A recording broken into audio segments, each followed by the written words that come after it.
So guys, जैसा कि हमने पिछले एपिसोड में देखा कि ओल्ड मुगु ने 3000 बर्निंग फ्लेम के साथ एक कॉन्ट्रैक्ट किया, लेकिन 3000 बर्निंग फ्लेम को प्रॉमिस से सख्त नफरत थी, इसीलिए उसने हॉल ऑफ सोल्स में जाने से इनकार कर दिया।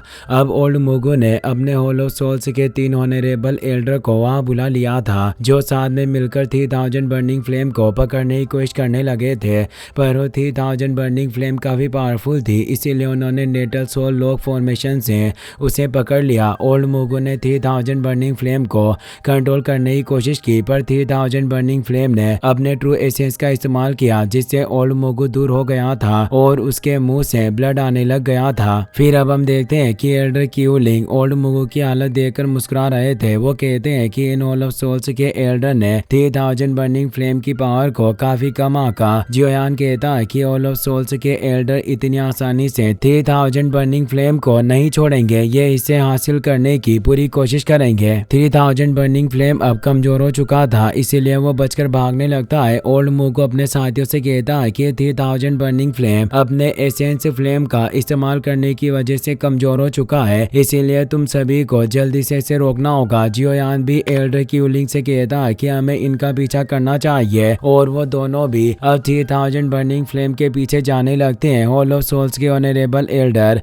3000 बर्निंग फ्लेम पर अटैक करने की कोशिश कर रहे थे। फर्स्ट ऑनरेबल एल्डर अपनी फुल स्पीड में उस 3000 बर्निंग फ्लेम का पीछा कर रहा था। वो उसे कहता है कि तुम मुझसे बचकर कहां भागना चाहते हो, और उस पर अपनी सोल पावर से अटैक करता है। पर 3000 बर्निंग फ्लेम काफी चालाक था, वो एक पत्थर के पीछे से मुड़ जाता है, जिससे फर्स्ट ऑनरेबल एल्डर के सारे अटैक फेल हो जाते हैं। लेकिन अब दूसरा ऑनरेबल एल्डर भी उस पर अटैक करने लग गया था। 3000 बर्निंग फ्लेम बहुत मुश्किल से बचकर भागने की कोशिश कर रहा था, पर वो उसकी सोल एनर्जी के बैरियर में फंस चुका था, जो थर्ड एल्डर ने क्रिएट किया था। 3000 बर्निंग फ्लेम गुस्से में था, वो अपनी पूरी पावर से उस बैरियर पर अटैक करके उसे नष्ट कर देता है, जिससे अब फर्स्ट ऑनरेबल एल्डर भी दूर हो गया था। लेकिन अब 3000 बर्निंग फ्लेम उसे मारने के लिए पीछे आ चुका था। वो अपने फायर ब्रेथ से उस हॉल ऑफ सोल्स एल्डर पर अटैक करने लगता है। फर्स्ट ऑनरेबल एल्डर उस अटैक को रोकने की पूरी कोशिश करने लग जाता है,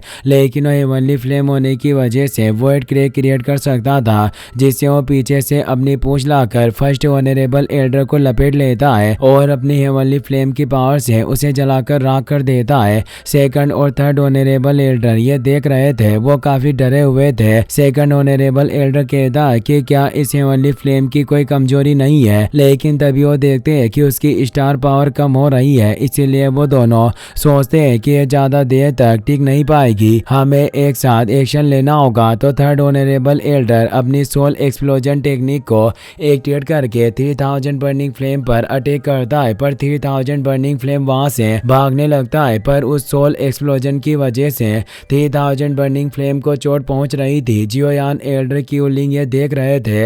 एल्डर क्यूलिंग कहते हैं कि 3000 बर्निंग फ्लेम अब कमजोर हो चुकी है और लगता है कि यह ज्यादा देर तक इनके सामने टिक नहीं पाएगी। ओल्ड मुगु भी अब 3000 बर्निंग फ्लेम पर अटैक करने जा रहा था। जियोयान एल्डर क्यूलिंग से कहता है कि आपको ओल्ड मुगु और इसके एक फाइट वेनेरेट को रोकना होगा, और बाकी के एक फाइट वेनेरेट और उस 3000 बर्निंग फ्लेम को आप मेरे ऊपर छोड़ दो, मैं उन्हें संभाल सकता हूँ। और अपनी हेवनली अर्थ पपेट को बाहर निकाल लेता है। एल्डर क्यूलिंग उस पपेट को देखकर हैरान थे, और अब उन्हें विश्वास था कि जियोयान 3000 बर्निंग फ्लेम और हॉल ऑफ सोल्स के एक एल्डर को संभाल सकता है, इसीलिए वो जियोयान की बात मान लेते हैं, और वो अब उन ऑनरेबल एल्डर से फाइट करने के लिए आगे बढ़ने लगते हैं। जियोयान 3000 बर्निंग फ्लेम को देखकर सोचता है कि मैं इस फ्लेम को हॉल ऑफ सोल्स के हाथों में नहीं पड़ने दे सकता, अगर ये उनके हाथ चली गई तो इनकी पावर और ज्यादा बढ़ जाएगी। ओल्ड मुगु देखता है कि जियोयान एल्डर क्यूलिंग और हेवनली पपेट के साथ 3000 बर्निंग फ्लेम की तरफ बढ़ रहा है, जिससे उसे जियोयान पर गुस्सा आता है। वो कहता है कि यह लड़का आज मौत की तलाश में है, और वो अपने फायर एक्सप्लोजन मुंह से जियोयान पर अटैक करता है। पर एल्डर क्यूलिंग उस अटैक को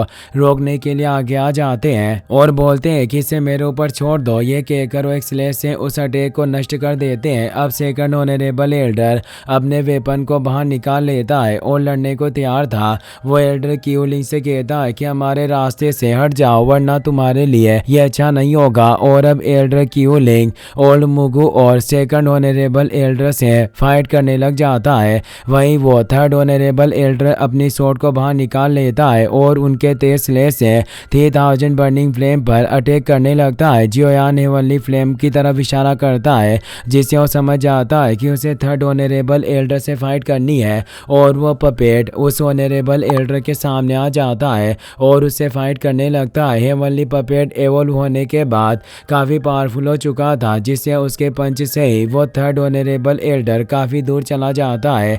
जियोयान अब तेजी से 3000 बर्निंग फ्लेम के पास पहुंच जाता है। 3000 बर्निंग फ्लेम की बॉडी पर काफ़ी सारे क्रैक्स थे पर उसे पता चल गया था कि जियोयान उसके पीछे है। जियोयान देखता है कि 3000 बर्निंग फ्लेम अपनी चोटों को ठीक कर रहा है और यही वजह है कि इस फ्लेम को अनडाइंग फ्लेम कहा जाता है। जियोयान अब उस 3000 बर्निंग फ्लेम के आगे पहुंच जाता है और अपने रूलर को बाहर निकालकर उस पर एक तेज स्लेश से अटैक करता है और कहता है कि मैं देखना चाहता हूँ कि आखिर तुम्हारे पास क्या एबिलिटी है जिससे तुम मेरी फ्लेम मंत्र से क्रिएट की गई हेवनली फ्लेम का विरोध कर सकते हो।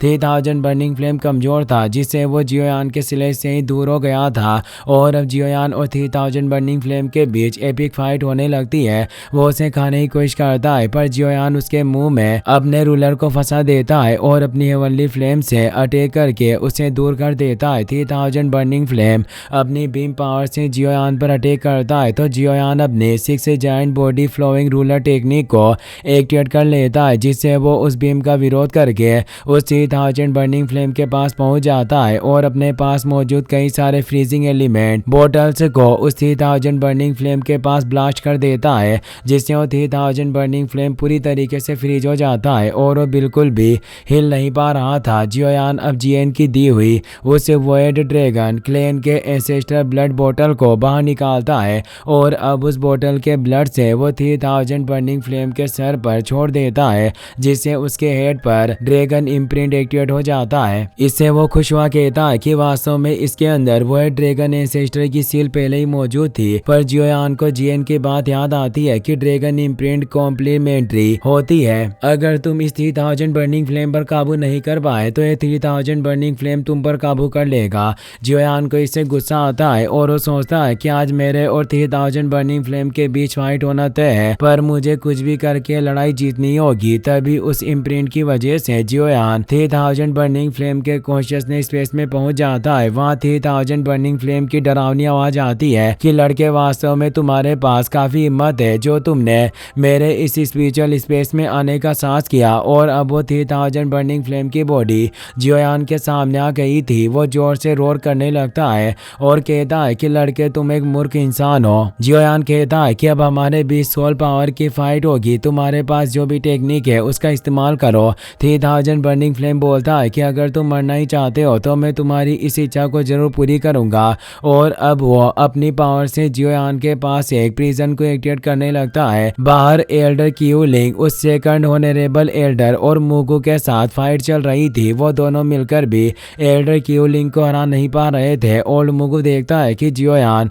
और 3000 बर्निंग फ्लेम की बॉडी अनकॉन्शियसनेस हो चुकी है और उनके बीच स्पिरिचुअल बैटल चल रही है। यह काफी अच्छा अवसर है जिससे मैं इस 3000 बर्निंग फ्लेम और जियोयान को एक साथ पकड़ सकता हूँ।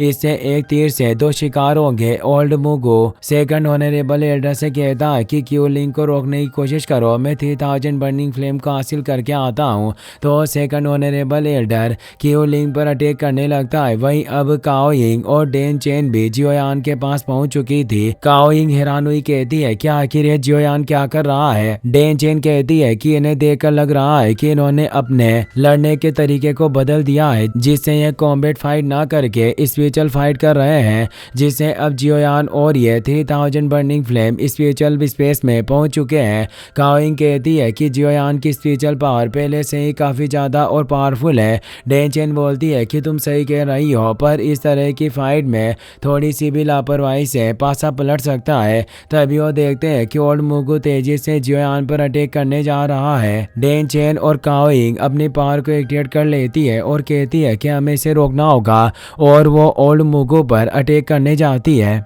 वो कहती है कि तुम जियोयान को परेशान नहीं कर सकते। ओल्ड मोगो अपनी पावर को एक्टिवेट करते हुए बोलता है कि तुम मेरे रास्ते से हट जाओ, और वो उन पर पावरफुल अटैक करता है जिसका वो दोनों सामना नहीं कर पाती और दूर हो जाती है। ओल्ड मोगो तेजी से जियोयान की तरफ बढ़ रहा था जिससे काओयिंग और डेनचेन परेशान होती है, पर तभी वहाँ एक वोएड क्रैक क्रिएट होता है जिसके अटैक से ओल्ड मोगो दूर हो जाता है क्योंकि अब वहाँ जुआन कोंगजी आ गए थे। वो कहता है कि इस बार हॉल ऑफ सोल्स ने कई सारे फाइट वेनरेट को यहाँ भेजा है। काओयिंग और डेनचेन उन्हें देखकर खुश होती है। ओल्ड मोगो डर गया था क्योंकि कोंगजी की पावर उनसे ज्यादा थी और वो आसानी से उन्हें मार सकता है। वो कहता है कि मेरे बाहरी साथी तुम्हें बाहर रोकने में कामयाब नहीं रहे, और अब वो अपने दोनों साथी एल्डर से कहता है कि हमें तुरंत यहाँ से निकलना होगा, और वो एक वोएड कार्ड की मदद से वोएड क्रैक को क्रिएट कर लेता है जिससे वो तीनों अब वहाँ से निकलने लगते हैं।